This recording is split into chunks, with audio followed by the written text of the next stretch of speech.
Hello and welcome to the Recall Network. Today I'm talking to Stuart Cording, founder of Cording Consulting. Hello and welcome to the Recall Network. Today I'm talking to a very special guest, someone I met at a business event in Munich, Germany. It's Stuart Cording. He does great things with video and communication.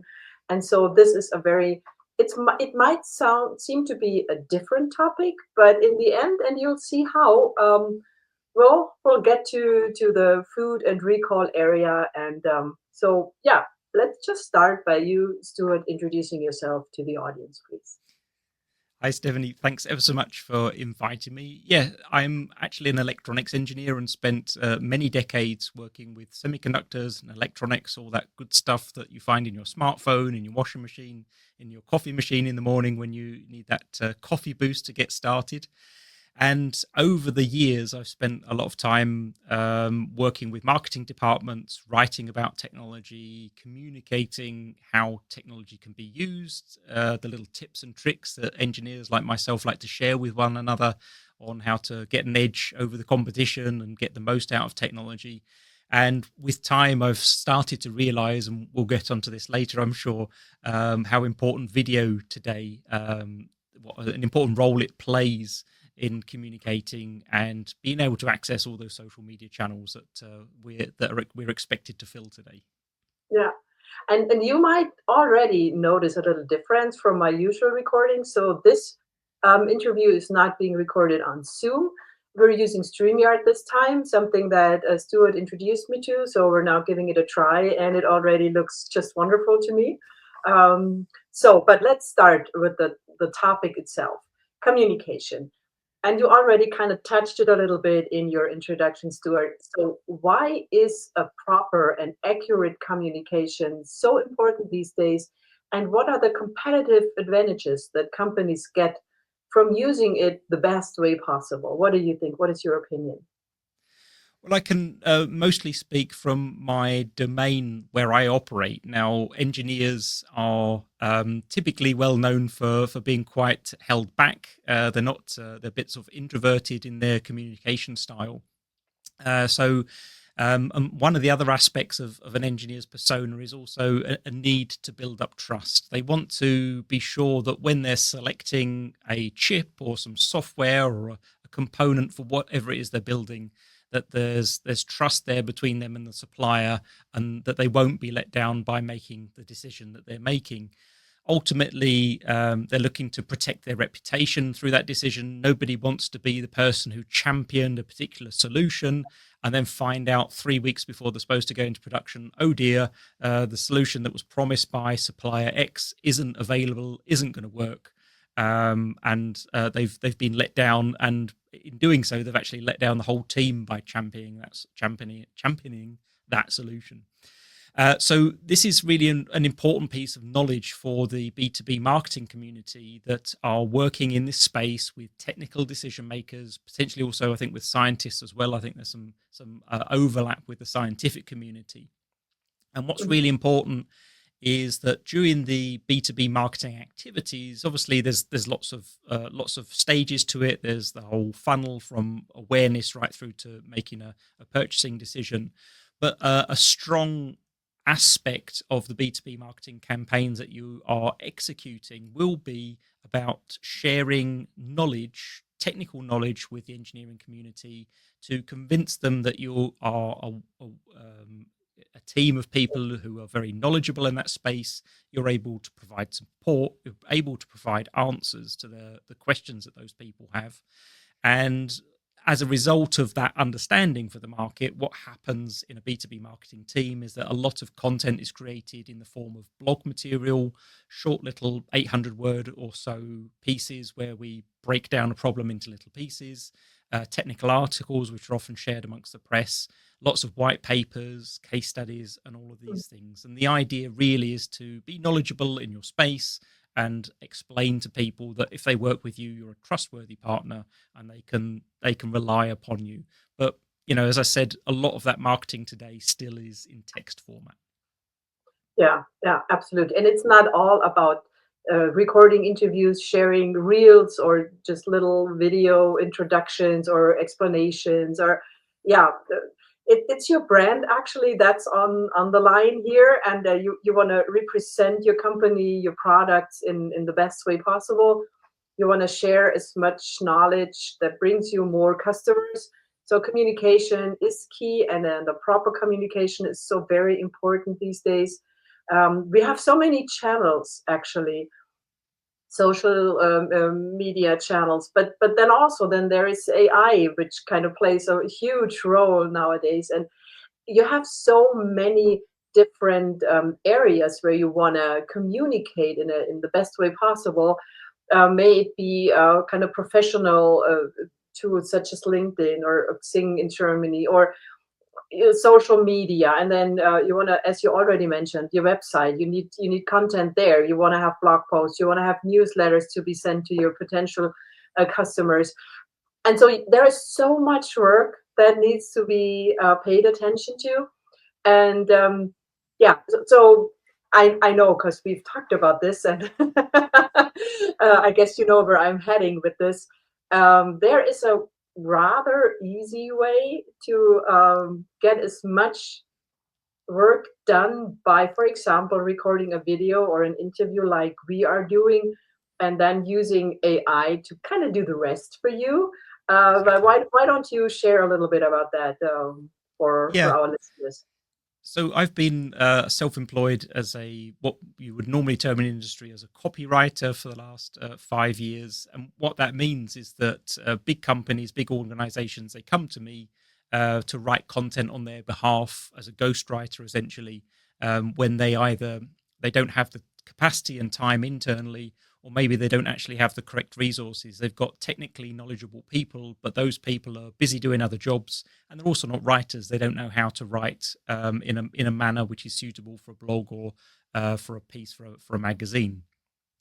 So the process itself always follows the same basic steps. The marketing team comes to somebody like myself and explains what it is they want to create and what the topic is of that written piece. And the next step is then to have an interview with the subject matter experts, which we always simplify to SME. So there's a call with the SME, normally by Zoom, and I sit there for about an hour and talk to that person and find out all about the technology or the product that they're promoting. But at the same time, I'm trying to dig a bit deeper, similar to the way a journalist would, in order to pull out those nice little stories and experiences that nobody else in the world can offer, because only that person or that organization has addressed them. Mhm. After that, we go back. I take that information, I write the content, it gets proofread, and then at some point it gets released. But what became clear to me very quickly over the years was that there was the step of actually doing that recording was actually a gold mine, and there's no reason not to actually share that content as the starting point for your content creation process. So what I've done is put together a package. I call it Your Cast, and it's essentially a video podcast as a service. But at the kernel of this, the idea is to take a video first content creation approach to content creation. And that means that we, in an environment very similar to what we're actually doing now with yourself, I have an interview with a subject matter expert. The questions are organized in advance. That person then feels comfortable in front of the camera, knows what questions are coming, and can prepare themselves appropriately. But that first initial video, it can either be live streamed or it can be recorded and played later. That forms then the basis kernel for all further content that's created around that topic. And that can be valid for a few weeks, a few months, or even years, depending on the topic itself. The nice thing about this is obviously I think businesses are a bit overwhelmed, especially small and medium-sized businesses. They've got their own website. They've got all these different channels that they want to address, social media channels. The algorithms are changing all the time. New channels are appearing. Old ones seem to be losing favor, like the Twitter X story, for example. It's very difficult to be agile in that space and be a master of all of them. But if you can find a process like the one I've just described, which provides a long form video content, which can then be chopped up into little social media threads and reels and then used over social media, we can strip away the video and just have the audio as an audio podcast. Now I've got an audio podcast all of a sudden out the same work.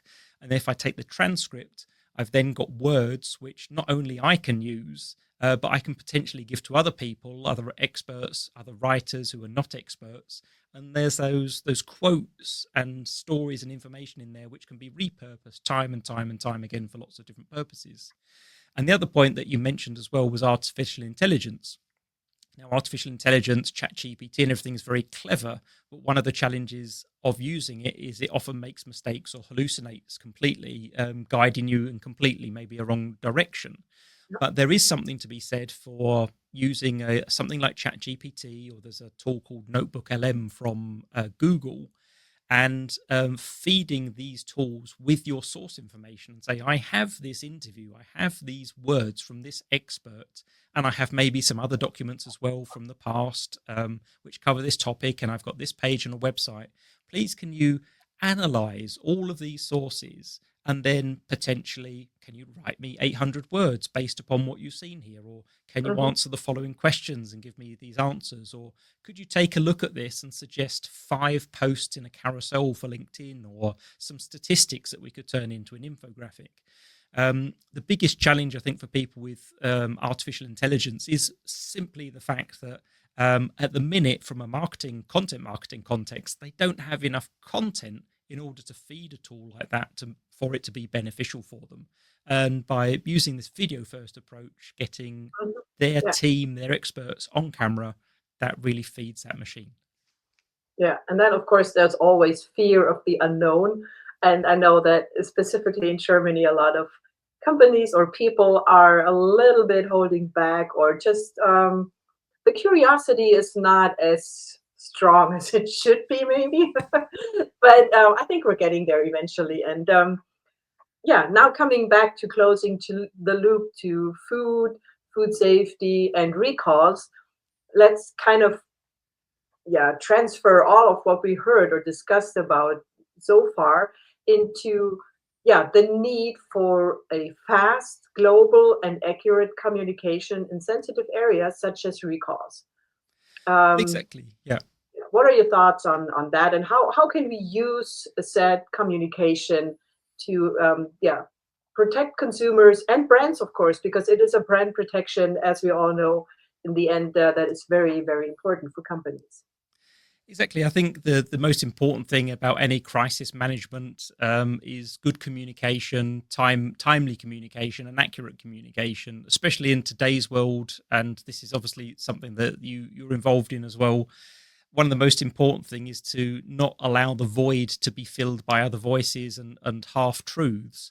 Therefore, you need to be able to react quickly. You need a machine in place that is already working. And if you're already doing video first type content creation, and your team is used to sitting in front of the camera, is used to the format, and you've got people who can be switched in from anywhere in the world, which is what StreamYard here is allowing us to do. I did an interview recently with somebody in New Zealand, Spain, and France all at the same time, for example. Yeah. You can quickly come in, get your experts or your management team, whoever's required, to get them on video and make a proper, clear statement and ensure that you're the one driving the agenda and you're driving the messaging, and making sure that the truth is being sent out. And again, on the back end, once you've got that initial video content, you're also used to processing it and repurposing it in all those different ways you need in order to get it out onto the various social media channels, get statements out into blog posts, get a press release out through your partners who help you support addressing the press. Maybe even have your team fully prepared for an interview with a journalist. Because there's ever more podcasts popping up as well. People want some insight from somebody or a response from somebody. It's not just the traditional media. And so I think this is a great way to get more and more people used to doing this, and be ready, be on the front foot in order to deal with that and not allow the void to be filled with everybody else's voices. Make sure it's yours. Yeah, nothing can destroy a brand name more than the communication by a hater who maybe even, I mean, people can get sick and then respond in that way. But also, if you purposefully want to destroy a company, a manufacturer, that's exactly what you need to be doing these days, because the internet just never forgets. No, Everything will be out there for eternity. And so whenever you go and do a search on a specific company, that's what pops up eventually. And so you want to be the one driving the communication, driving the information as well, and making sure people get the right information, the way you want them to receive everything. And just protect your brand and protect the consumers. exactly. Yeah. Stuart, this has been so great talking to you and learning all of these things. I mean, there is so much more into this whole topic of communication in today's world, using, as we said, as we talked about, AI, um, paying attention to social media. It is still, there are a lot of companies that are not aware of the power social media brings. So that is so important, and just using all the possibilities that are out there. And usually they're not as expensive as one might think. Uh, but still, I mean, getting an expert like you on the phone, on a Zoom meeting, and just learn from you, and or talk to you, listen to you, I think is beneficial to everyone out there. And you are also perfect in German. This is something I think we might might Coffee. let people know. Yes, you are. And so it's no problem for you to talk in either language. And so whoever is interested and wants to get in touch with you, you provide your email address, and I'm sure you're happy to take the time and talk to everyone who reaches out and to learn more. This has just been, we just touched the surface really here. There is so much more and so much deeper information available. So thank you very much, Stuart, for taking the time and talking with me about the importance of proper communication. You're welcome. It was great fun. Thank you. Thank you. This has been today's episode of the Recall Network with my guest, Stuart Cording. Thanks for your attention and see you again soon. Bye.